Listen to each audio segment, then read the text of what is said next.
ഞാൻ നോക്കുന്ന അപ്പാർട്ട്മെന്റിൽ 2 ബെഡ്റൂം എന്തായാലും വേണം. അതെങ്ങനെ നമ്മൾ ഇംഗ്ലീഷിൽ പറയാം?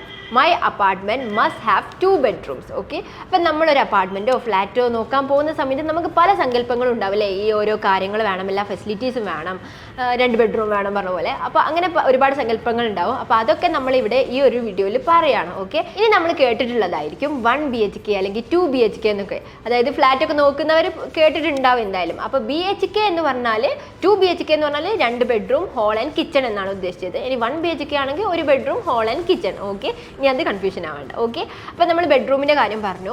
ഇനി നമ്മൾ പറയാണ് നമ്മുടെ ലൈക്ക് അറ്റ്മോസ്ഫിയർ, അതായത് നമ്മൾ നിൽക്കുന്ന ഫ്ലാറ്റിന് ചുറ്റും ഫ്രണ്ട്ലി ആയിട്ടുള്ളൊരു അറ്റ്മോസ്ഫിയർ വേണം, അല്ലെങ്കിൽ ഫ്രണ്ട്ലി ആയിട്ടുള്ളൊരു നെയ്ബർഹുഡ് വേണമെന്ന് പറയാം. സോ അതെങ്ങനെ നമ്മൾ ഇംഗ്ലീഷിൽ പറയാം? It should be located in A friendly neighbourhood അല്ലെങ്കിൽ ഫ്രണ്ട്ലി അറ്റ്മോസ്ഫിയർ. ഫ്രണ്ട്ലി നെയ്ബർഹുഡ് എന്ന് പറഞ്ഞാൽ ഒറ്റപ്പെട്ട് നിൽക്കരുത്. അതായത് അടുത്ത് സ്കൂൾ അല്ലെങ്കിൽ ചായക്കട അങ്ങനെ ലൈക്ക് അടുത്തുള്ള ആൾക്കാരും നല്ല ഫ്രണ്ട്ലി ആയിരിക്കണം. അതേപോലെ നമ്മൾ ആ ഫ്ലാറ്റ് സിറ്റുവേറ്റ് ചെയ്യുന്നതിൻ്റെ ചുറ്റും നല്ല ഫ്രണ്ട്ലി ആയിട്ടുള്ളൊരു ലൈക്ക് ആൾതാമസമൊക്കെ ഉള്ളൊരു സ്ഥലമായിരിക്കണം. അതാണ് ഇവിടെ നമ്മൾ ഉദ്ദേശിച്ചിട്ടുള്ളത്. ഓക്കെ, ഇനി നമ്മൾ നോക്കുന്ന ഒരു കാര്യമാണ് എല്ലാ ബേസിക് ആയിട്ടുള്ള അമ്യൂണിറ്റീസും നമ്മുടെ ഫ്ലാറ്റിൽ ഉണ്ടായിരിക്കണം, അല്ലെങ്കിൽ ഫ്ലാറ്റിൻ്റെ അടുത്തായിട്ട് ഉണ്ടായിരിക്കണം. അതായത് ഇപ്പം നമുക്ക് പെട്ടെന്ന് പെട്രോൾ പമ്പ് പോകണമെങ്കിൽ പെട്രോൾ പമ്പ് അവിടെ ഉണ്ടായിരിക്കണം, അല്ലെങ്കിൽ ബസ് കയറാൻ പോകുന്ന ബസ് സ്റ്റോപ്പ് അടുത്ത് തന്നെ ഉണ്ടായിരിക്കണം, ഒരുപാട് ദൂരമൊന്നും അല്ലാതെ. അങ്ങനെ ബേസിക് ആയിട്ടുള്ള ഹോട്ടൽ, റെസ്റ്റോറൻറ്റ് അതെല്ലാം അടുത്തുണ്ടായിരിക്കണം. അതാണ് നമ്മളിവിടെ ഉദ്ദേശിച്ചത്. അതായത് ഇങ്ങനെ ബേസിക് ആയിട്ടുള്ള അമ്യൂണിറ്റീസ് എല്ലാം ഇവിടെ ഉണ്ടായിരിക്കണം. അതെങ്ങനെ നമ്മൾ ഇംഗ്ലീഷിൽ പറയാം?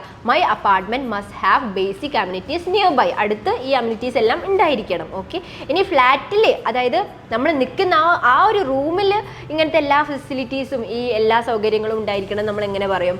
My apartment must have all amenities. Okay, അതായത് അതിൻ്റെ ഉള്ളിലും ഉള്ളത് പറയാം, അതിൻ്റെ പുറത്ത് എല്ലാ സൗകര്യങ്ങളും ഉണ്ടാവണം, അതിനും നമ്മൾ അമ്യൂണിറ്റീസ് എന്ന് പറയാം. ഓക്കെ, ഇനി നമുക്ക് പലർക്കുള്ള സങ്കല്പമായിരിക്കും നല്ലൊരു ബാൽക്കണി, നമ്മളെ ഫ്ലാറ്റിൽ നല്ലൊരു ബാൽക്കണി, എന്നിട്ട് നേരെ നല്ല സൺസെറ്റ് ഒക്കെ ഉള്ളത് നല്ലൊരു വ്യൂ ഉള്ളൊരു ഫ്ലാറ്റ് നമുക്ക് കിട്ടണം.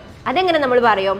It should have a balcony with a good view. Okay, അല്ലെങ്കിൽ with a balcony with a beautiful view എന്ന് പറയാം. ഓക്കെ, എൻ്റെ ഫ്ലാറ്റിൽ നല്ല ബ്യൂട്ടിഫുൾ ഒരു ബാൽക്കണി ഉണ്ടാവണം, അതിൽ നല്ലൊരു വ്യൂ ഉണ്ടാവണം. ഓക്കെ, ഇനി നെക്സ്റ്റ് ആയിട്ട് നമ്മളിപ്പോൾ അപ്പാർട്ട്മെൻറ്റിൻ്റെ ഓണറെ കണ്ടിട്ട് നമുക്ക് ഇവിടെ എങ്ങനത്തെ കാര്യങ്ങളൊക്കെ ഉണ്ടോ ഓരോ കാര്യങ്ങൾ ചോദിക്കുക. അതായത് അവിടുത്തെ വാട്ടർ ഏറ്റവും എസെൻഷ്യൽ ആണല്ലോ, നല്ല പ്യുവർ ആയിട്ടുള്ള വാട്ടർ ഉണ്ടാകുന്നത് ഏറ്റവും എസെൻഷ്യലാണ്. അപ്പം നമ്മൾ ചോദിക്കുകയാണ് ക്ലോറിനേറ്റഡ് വാട്ടർ ആണോ എന്ന്. ക്ലോറിനേറ്റഡ് വാട്ടർ ആണെങ്കിൽ നമ്മുടെ മുടി കൊഴിച്ചിലൊക്കെ ഉണ്ടാവും. അപ്പം നമ്മൾ ആ ഒരു ഓണറോട് ചോദിക്കുകയാണ് ഇവിടുത്തെ വെള്ളം ക്ലോറിനേറ്റഡ് ആണോ എന്ന് നമ്മൾ ചോദിക്കുക. അതെങ്ങനെ ചോദിക്കുക? Is the water chlorinated here. Okay, is the water chlorinated here. ഇനി നമ്മൾ ചോദിക്കുകയാണ്, ഇപ്പം ഞാൻ നേരത്തെ പറഞ്ഞ പോലെ എല്ലാ അമ്യൂണിറ്റീസും ഉണ്ടാവണം എന്ന് പറഞ്ഞല്ലോ. അപ്പം നമ്മൾ ചോദിക്കുകയാണ് ഇവിടെ അടുത്ത്, ഇപ്പം ഞാൻ കോളേജിലോ സ്കൂളിലൊക്കെ പോകുന്ന കുട്ടിയാണെങ്കിൽ നമുക്ക് ബസ് സ്റ്റോപ്പ് അതായത് നമ്മൾ നിൽക്കുന്ന അപ്പാർട്ട്മെൻറ്റിൻ്റെ ഏറ്റവും അടുത്തായിരിക്കണം അല്ലേ? അപ്പം നമ്മൾ ചോദിക്കുകയാണ് ഇവിടെ അടുത്ത് ബസ് സ്റ്റോപ്പ് ഉണ്ടോ എന്ന് ചോദിക്കുക. സോ അതെങ്ങനെ ചോദിക്കും? Is there a bus stop nearby. Okay, is there a bus stop nearby. So ഇപ്പം നമ്മൾ ഡിസ്കസ് ചെയ്തിട്ടുള്ള എല്ലാ കോൺവെർസേഷനും അപ്പാർട്ട്മെൻറ്റ് ഹണ്ടിങ്ങിലുള്ള സംഭവമാണ്. അപ്പാർട്ട്മെൻറ്റ് ഹണ്ടിങ് എന്ന് പറഞ്ഞാൽ ഫ്ലാറ്റോ അല്ലെങ്കിൽ അപ്പാർട്ട്മെൻ്റ് ഒക്കെ നോക്കിക്കൊണ്ട് നിൽക്കുക. സോ അവിടെയുള്ള കോൺവെർസേഷനാണ് നോക്കിയിട്ടുള്ളത്. Thank you for watching. I hope this video was useful. And നമ്മുടെ കോഴ്സിനെ കുറിച്ച് കൂടുതൽ ഡീറ്റെയിൽസ് അറിയാൻ താഴെ ഡിസ്ക്രിപ്ഷനിൽ ലിങ്ക് ഉണ്ട്, അതിൽ ക്ലിക്ക് ചെയ്യുക ആൻഡ് ജോയിൻ ചെയ്യുക. ബൈ.